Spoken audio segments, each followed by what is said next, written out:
Another year of anime has passed us by, but before we jump headfirst into the new year, let's take a look back and review the best anime of 2019. To do so, we'll take the top 4 anime and have them duke it out in a battle royal for the crown of anime of the year. The rules are as follows. There are 4 categories: story, characters, animation, and OST. Essentially, the 4 anime will be ranked from best to worst in each category, with the top anime receiving a 4, the second best receiving a 3, third a 2, and the last a 1. Seeing that story and characters are more vital than the latter 2, the top 2 spots of those sections will be granted 1 extra point. The anime with the highest total at the end will be declared anime of the year. Now remember, if your favorite anime falls at the bottom of one of these categories, it doesn't mean it's bad. This is the best anime of 2019 after all, and the anime that ends up last will still be considered 4th best anime of the year. With that said, let's introduce the 4 contestants.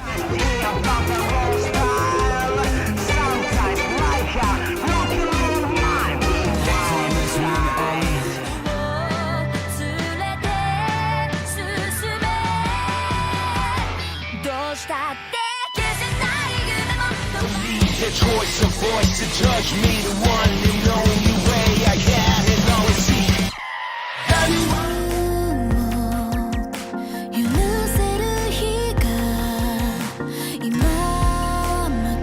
Before we start, I want to give a special shout out to Fruits Basket for its ability to tackle real-world issues with tact and understanding. Mix that with its hilarious, erratic comedy, and it is always a joy to watch. Unfortunately though, I ranked it as the 5th best anime of 2019, so it was just short of qualifying for the 4-way bout. But with that said, let's begin with the first category.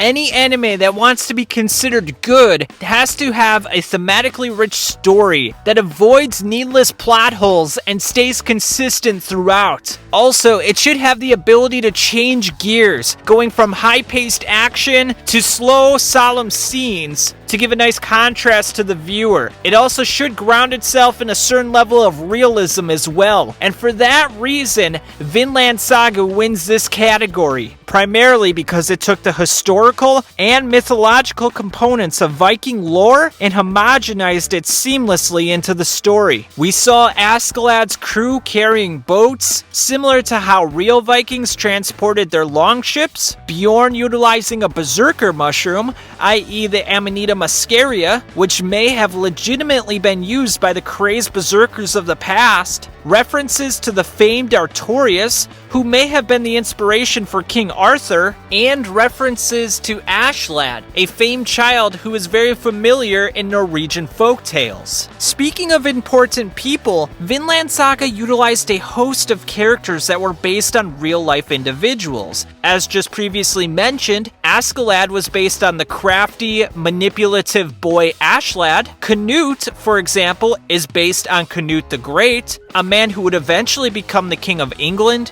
Denmark, and Norway. Thorfinn is based on Thorfinn Karlsefni, who was an Icelandic explorer who accompanied Leif Erikson to Vinland, i.e. America. And Thorkel the Tall was based on Thorkel the Tall, a Yam Viking who took Canute the Great under his massive wing on various raids throughout England. Essentially, Vinland Saga was a history lesson disguised as an anime. But while most history lectures are dry and boring, Vinland Saga never lost its appeal, as it retold history with flair and style. And bloodshed. Don't forget the bloodshed! As for the other 3, I'm gonna give a tie to Beastars and Hoshiai no Sora. Both reach similar heights in terms of telling their respective stories. In the Beastars camp, they did an excellent job of telling an emotional tale of high school heartbreak and the emotional issues that go along with that. And Hoshiai no Sora took a realistic approach towards competitive athletics and sexual identity. And Demon Slayer took forth. Because while Tanjiro's quest to hunt down demons was exhilarating, it was still cookie-cutter shonen at the end of the day, and really didn't do much to distinguish itself from its various contemporaries.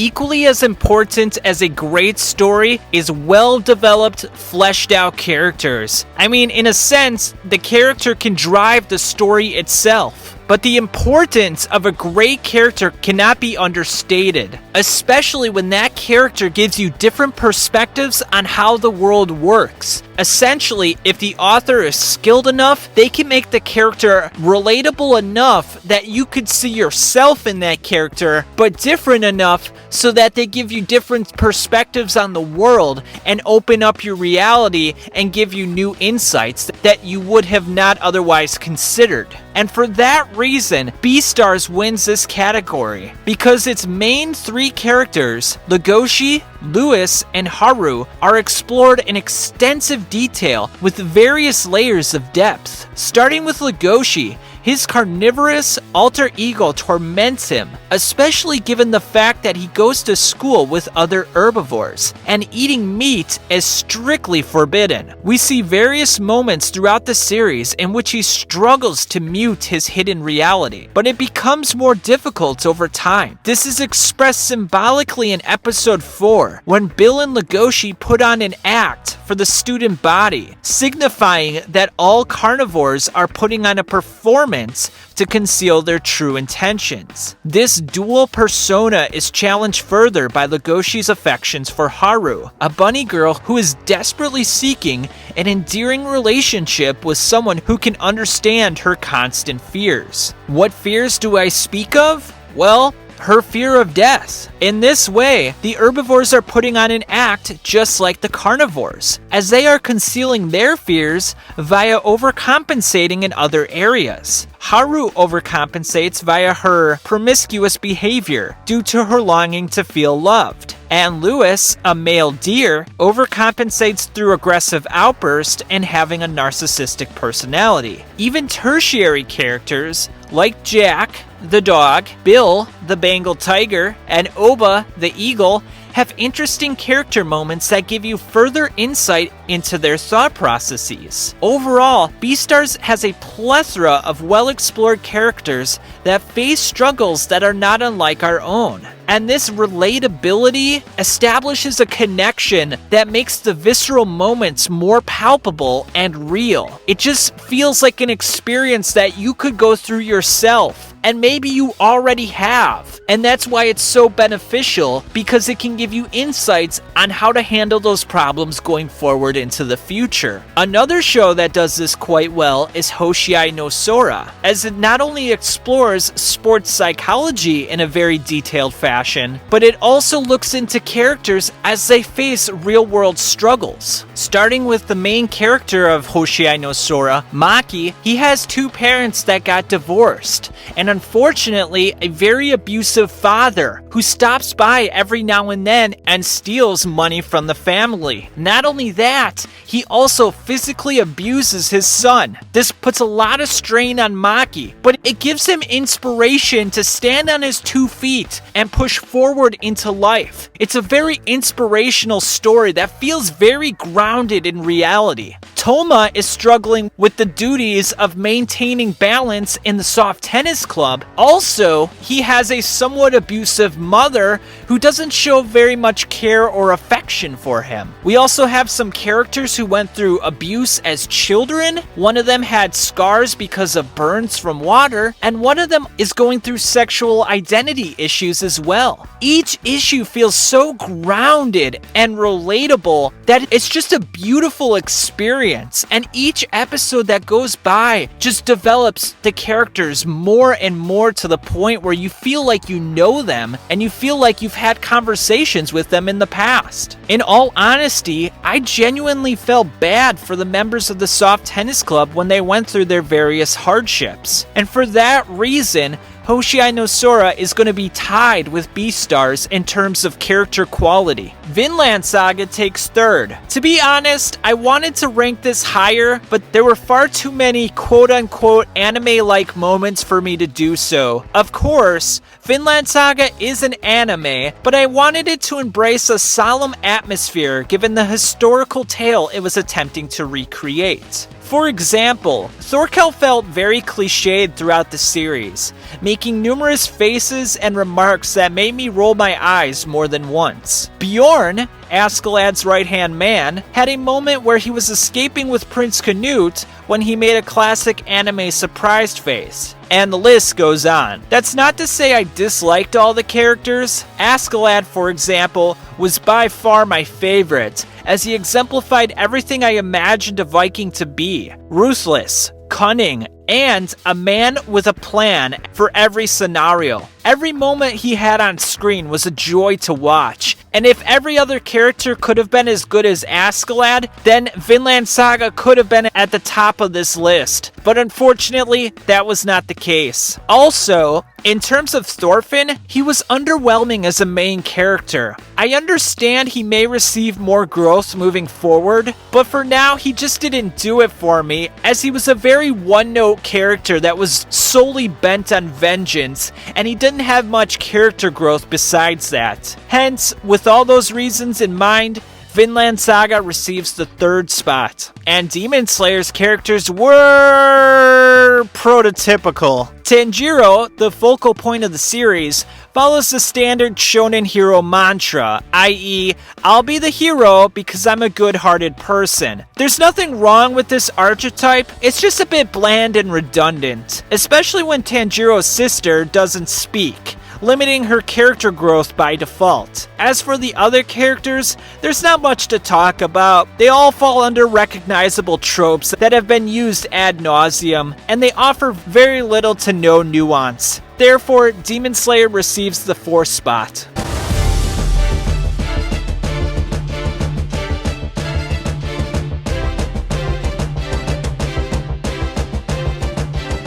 Now we move on to our third category, which is animation. And is this even really debatable? I mean, come on! If Demon Slayer doesn't give you a hard-on from its Viagra-esque animation, then you best go to the doctor, son. In all seriousness, Ufotable Inc. is at the top of their game once again, with its crisp animation sequences, beautiful color palette, and stunning artwork. Just make sure not to binge this boner inducer for more than 4 hours, if you know what I mean. This next one may surprise you, because if you listen to any of my other reviews, I'm usually not a big fan of 3D CGI. However, Beastars animation was just too good to be denied. There were so many beautiful artistic scenes. It left lasting memories in my head that I'll remember for the rest of my life. And really, I feel like in terms of animation, that's a mark of a great show. If they can leave images in your mind that you just can't forget,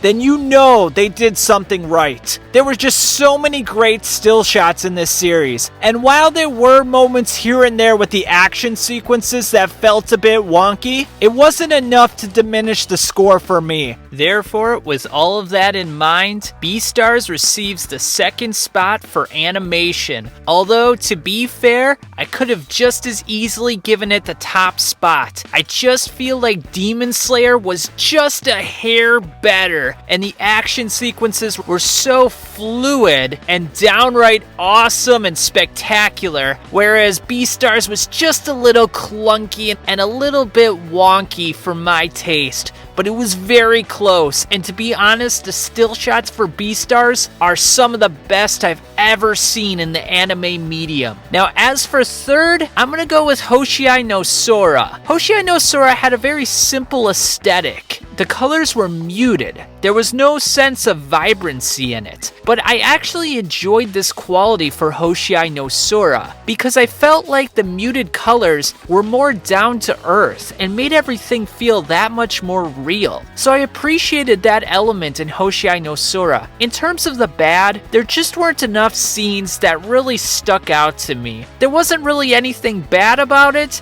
but there wasn't really anything great about it. It did its job. But in terms of the best anime of the year, it's not going to receive one of those top spots, unfortunately. And in the last spot, surprising maybe to some of you, is Vinland Saga. Now, Vinland Saga ends up on the bottom of this list for the very reason that it was very inconsistent in terms of animation, especially in the middle parts with the action sequences. There were character models where certain body portions would look out of whack, faces look different from episode to episode, and combined with the absurd physical feats of Thorkel, a lot of the stuff just didn't look good to me. And there weren't a lot of scenes that really stuck out in my mind where I said, wow, I'm gonna remember that for the rest of my life, just like Beastars. It just didn't happen with Vinland Saga, unfortunately. There was one episode when Thorfinn was in the forest that had a lot of vibrancy and some great still shots, but the rest of the anime, unfortunately, was rather mediocre. I would by no means say that it was bad, but it definitely underperformed, and for that reason, Vinland Saga gets the last spot for animation.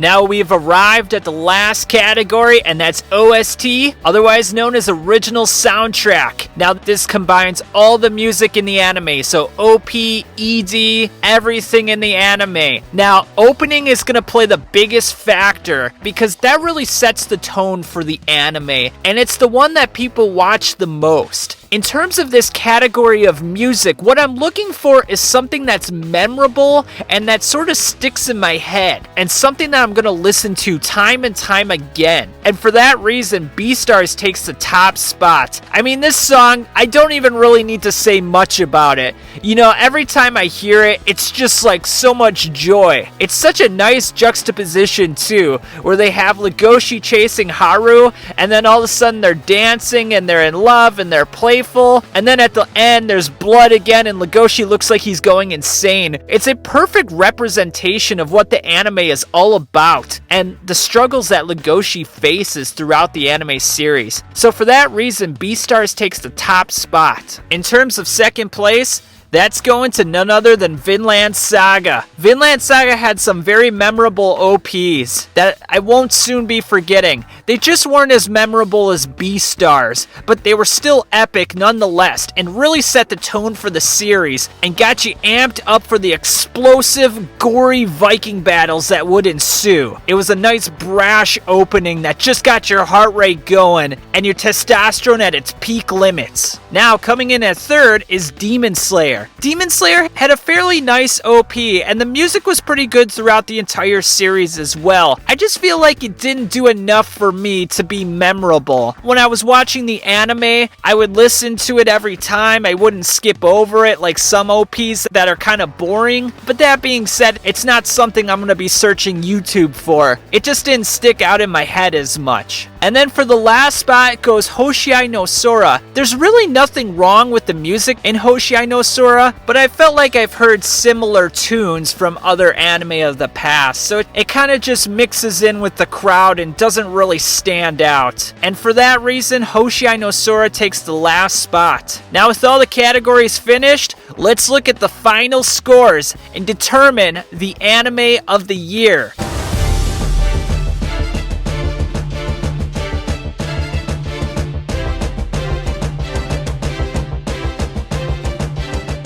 And the anime for the 2019 year is Beastars.